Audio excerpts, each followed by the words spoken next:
Hello बच्चों, कैसे हैं। आज मैं आपको डायरेक्ट से इनडायरेक्ट कैसे बनाया जाता है इसके बारे में आपको बताने वाला हूं। ठीक है बच्चों, बहुत से बच्चों ने ये पूछते हैं कि सर नरेशन क्या होता है, ये नरेशन क्या होता है। तो मैं नरेशन के बारे में आज मैं बारीकी से बताऊंगा बेटे, आप मेरे साथ रहिएगा, मैं आपको बताने जा रहा हूँ। ठीक है, और ये क्लास जो है आपकी 9th से लेकर के 12th तक और अदर कॉम्पिटिटिव एग्जाम के लिए बहुत अधिक महत्वपूर्ण होने वाली है। ठीक है बेटे, इसलिए हमारे साथ रहिएगा और उसको देखते रहिएगा, और उसको यदि आपको अच्छी लगती है हमारी क्लास और आपको तरीका ठीक लगता है तो उसको ज़रूर आप अवश्य ही इसको लाइक एंड शेयर अवश्य करिएगा। ठीक है बच्चों, तो देखिएगा यहाँ पर हम आपको पता है नरेशन शब्द होता है। नरेशन का मतलब क्या होता है? नरेशन का मतलब होता है बच्चों स्टेटमेंट। इसको अंग्रेजी में क्या कहते हैं? स्टेटमेंट भी कहते हैं। ठीक है बच्चों, ये स्टेटमेंट, इसको हिंदी में कथन कहते हैं। क्या कहते हैं इसको? कथन। ठीक, अब देखिएगा नरेशन, इसका ये वर्ब होती है नरेट, NARRATE, ये आपकी ये वर्ब हुआ करती है इसकी। ठीक है, और नरेट माना होता है वर्णन करना।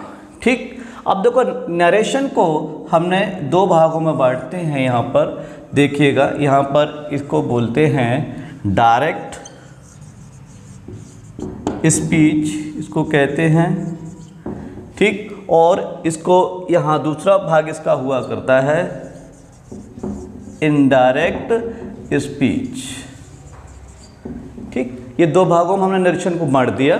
आपका पहला क्या होगा? डायरेक्ट स्पीच और इनडायरेक्ट स्पीच। ठीक है, और इसको हम नरेशन भी कह सकते हैं। क्या कह सकते हैं बेटे? नरेशन भी कह सकते हैं इसको भी नरेशन हम कह सकते हैं। ठीक है बच्चों, अब देखिएगा ये दो तो आपने जानी, नरेशन को दो भागों में बांट दिया, डायरेक्ट स्पीच और इनडायरेक्ट स्पीच। डायरेक्ट स्पीच क्या होती है, इनडायरेक्ट स्पीच क्या होती है, इसके बारे में भी हम आपको अब यहाँ पर ही बताएंगे। आप हमारे साथ रहिएगा, देखते रहिएगा डायरेक्ट स्पीच क्या होती है। ठीक है, अब देखिएगा जैसे हमने ये लिखा है, एक एग्जाम्पल लिया था, he said to me, he said to me I do not write a letter। ये हमने एक सेंटेंस लिया, he said to me I do not write a letter। ठीक है, अब इसका मीनिंग समझिएगा। डायरेक्ट स्पीच क्या होता है? कोई ऑडियंस होता है, कोई भी श्रोता होता है। ठीक है बच्चों, तो वो ऑडियंस क्या करता है? ऑडियंस किसी भी स्पीकर के कथन को, किसी वक्ता के कथन को ज्यों का त्यों इट इज ऐसा ही इन्वर्टेड कॉमा के अंदर, ये इन्वर्टेड कॉमा रखा हुआ है, ये वाला ये लिखा हुआ है, ये इन्वर्टेड कॉमा के अंदर ज्यों का त्यों लिख देता है। यानी कि उसकी भाषा में कोई परिवर्तन नहीं करता है, जैसा होती है भाषा स्पीकर की वैसी भाषा लिख देता है। समझे नहीं? इसको बोलते हैं डायरेक्ट स्पीच। ठीक बच्चों, अब हम क्या करते हैं? जब इसको हम बदल देते हैं, वो आप क्या कुछ परिवर्तन करते हैं इसको, जैसे ही सेड का हो जाएगा told, he told me that he did not write a letter. अब देखिएगा, जब वही ऑडियंस क्या करता है, वक्ता के स्पीकर की स्पीच को अपने शब्दों में कहने लगता है।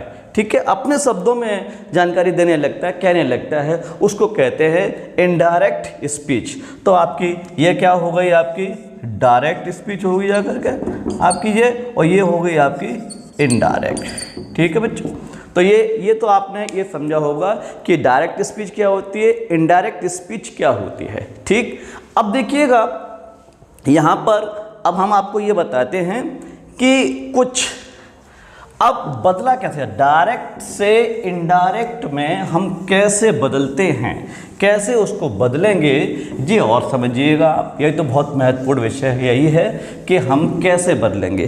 ठीक है, तो वो कैसे होते हैं बच्चों? जो भी बदले जाते हैं सेंटेंस हमारे, अब सेंटेंस कुछ ऐसे होते हैं कि जो तो इन्वर्टेड कॉमा के अंदर वाला जो भी हमारे सेंटेंस हुआ करते हैं उन्हीं को बदलते हैं।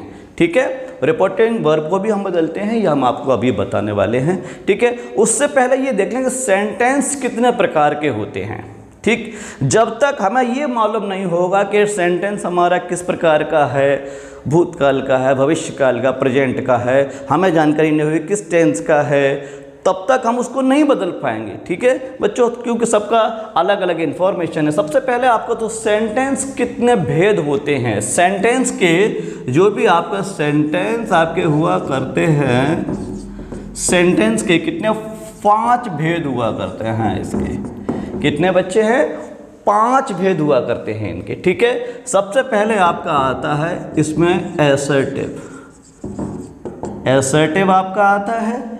ठीक है, एसर्टिव सेंटेंस। ठीक है, दूसरा आता है आपका इंटेरोगेटिव, इंटेरोगेटिव। ठीक, तीसरा आता है आपका इम्परेटिव, इम्परेटिव। चौथा आता है आपका एक्सक्लेमेटरी। नेक्स्ट आता है आपका, लास्ट आपका होता है ऑप्टेटिव, ऑप्टेटिव। ठीक बच्चों, यहाँ पर हमें देखें सेंटेंस कितने प्रकार के होते हैं। सेंटेंस के 5 भेद हुआ करते हैं। सबसे पहले एसर्टिव होता है। एसर्टिव में क्या होता है कि इसके अंदर अफर्मेटिव और पॉजिटिव दोनों प्रकार के सेंटेंस में पाए जाते हैं, यानी कि स्वीकारात्मक और अस्वीकारात्मक दोनों ही प्रकार के वाक्य इसके अंदर पाए जाते हैं। इंटरोगेटिव को कहते हैं प्रश्नसूचक वाक्य कहा जाता है, प्रश्नबोधक वाक्य भी कहते हैं इनको। ठीक है, नेक्स्ट आपका आता है इम्परेटिव सेंटेंस। इम्परेटिव सेंटेंस में क्या होता है बच्चों, इनमें आज्ञा सूचक वाक्य इनको बोलते हैं हम। ठीक है, इनमें कमांड वगैरह किया जाता है, तो ये आज्ञा सूचक वाक्य आपके होते हैं। ठीक है, नेक्स्ट आपका होता है एक्सक्लेमेटरी। एक्सक्लेमेटरी होता है विस्मयादिबोधक, विस्मयादिबोधक आपका, जिसमें आपने देखते होंगे एक एक्सक्लेमेशन मार्क हुआ करता है इस प्रकार का, ये मोस्टली यही हुआ करता है। ठीक है, और अगला होता है आपका ऑप्टेटिव, इच्छाबोधक। ठीक है, ये आपके ये 5 प्रकार के आपके ये सेंटेंस हो गए। ठीक है, अब बात करते हैं, सबसे पहले हम अब बात करते हैं किसके ऊपर, एसर्टिव सेंटेंस के ऊपर हमारी वार्ता चलेगी अब। ठीक बच्चों, तो अब एसर्टिव के हम वाक्यों को कैसे बदलते हैं इसके बारे में आप हमारे पास बने रहिएगा।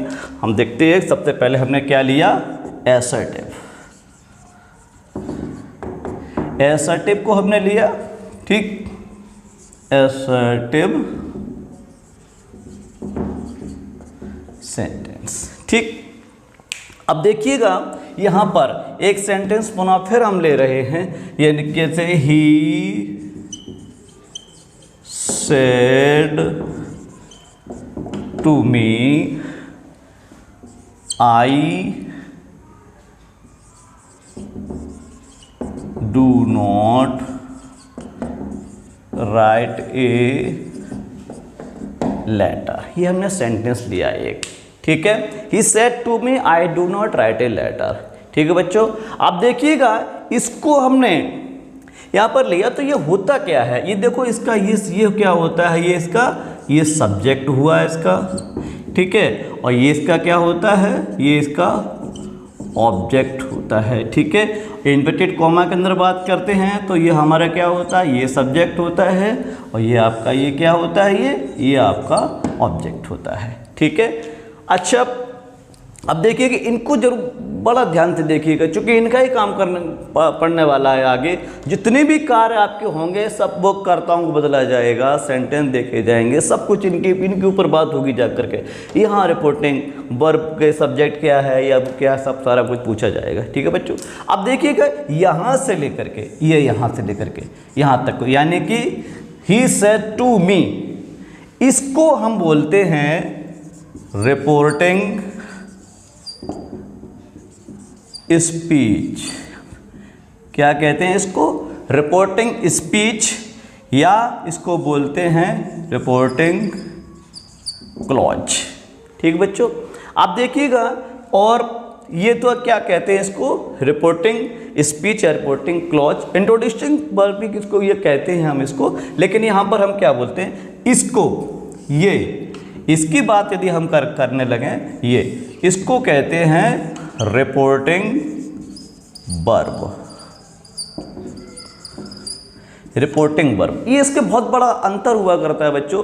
बाकी लोग, कुछ लोग डायरेक्ट इसको पूरे को रिपोर्टिंग वर्ब बोलने लगते हैं, ऐसा कुछ नहीं होता है। रिपोर्टिंग यानी कि रिपोर्टिंग स्पीच यहाँ से लेकर यहाँ तक पूरे का नाम होता है। रिपोर्टिंग वर्ब जो केवल यही हुआ करती है, बाकी और कुछ नहीं होता। इसी पूरे क्या कहते हैं हम, रिपोर्टिंग क्लॉज कहा जाता है इसको, ठीक है। अब बात आती है यहाँ से लेकर के यहाँ तक, यानी कि इसके इन्वर्टेड कॉमा के अंदर जो भी लिखा हुआ है उसको बोलते हैं हम, क्या बोलते हैं इसको बोलते हैं, हो गया। हाँ तो बच्चों, यहाँ से ये इन्वर्टेड कॉमा के अंदर जितना भी जो लिखा होता है उसको बोलते हैं रिपोर्टेड स्पीच हम बोलते हैं, ठीक है बच्चों। अब देखिएगा यहाँ, यानी कि इन्वर्टेड कॉमा से बाहर वाला क्या हुआ, रिपोर्टिंग स्पीच हुआ। ये आपका क्या हो गया, अंदर वाला रिपोर्टेड स्पीच हो गया, ठीक है। अब इन दोनों को, यानी कि कभी कभी रिपोर्टिंग वर्ब भी बोल देते हैं इसको, तो देखिए रिपोर्टिंग स्पीच और इन दोनों को जोड़ते कैसे हैं हम, दैट से जोड़ते हैं। असर्टिव में दोनों को हम कैसे जोड़ते हैं बच्चों, दैट से जोड़ते हैं।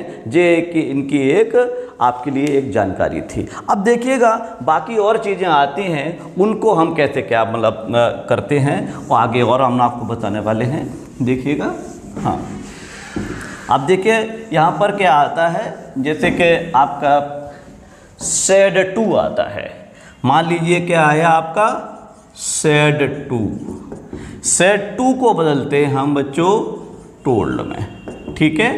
अच्छा, और यहाँ पर सैड यदि आता है तो इसको नहीं बदलते, ठीक है, इसको नहीं बदलते हैं। इसी प्रकार से मान लो आपका आ गया सेज टू, प्रेजेंट हो गया तो इसको बदलेंगे हम टेल्स में, और से टू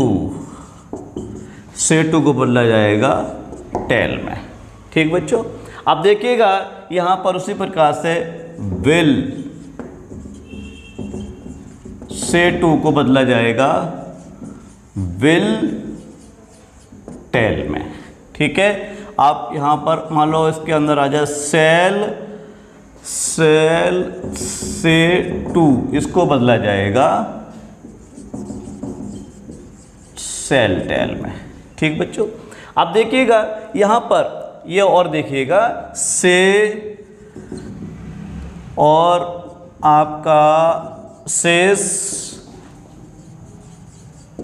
बिल से या सेल से, ये आते हैं। इनके साथ यदि टू नहीं होता है बच्चों तो ध्यान रखना, इनको हम नहीं बदलेंगे, ठीक है, ये नहीं बदले जाएंगे किसी भी कंडीशन में। ये सभी आपके इस प्रकार से जो भी आएंगे, ठीक है। कभी कभी सेइंग टू भी लिख देते हैं, सेइंग टू को क्या कर देंगे टेलिंग में बदल लेंगे हम। मान लीजिए ये आ गया आपका सेइंग टू आ गया आपका, ठीक है बच्चों, सेइंग टू आ गया तो ये कहाँ बदला जाएगा आपका, ये बदल दिया जाएगा आपका टेलिंग में, ठीक। तो आपका ये कंटिन्यूस भी हो सकता है, कुछ भी हो सकता है, ये आपका इस प्रकार से ये आपका ये बदला जाता है, ठीक बच्चों।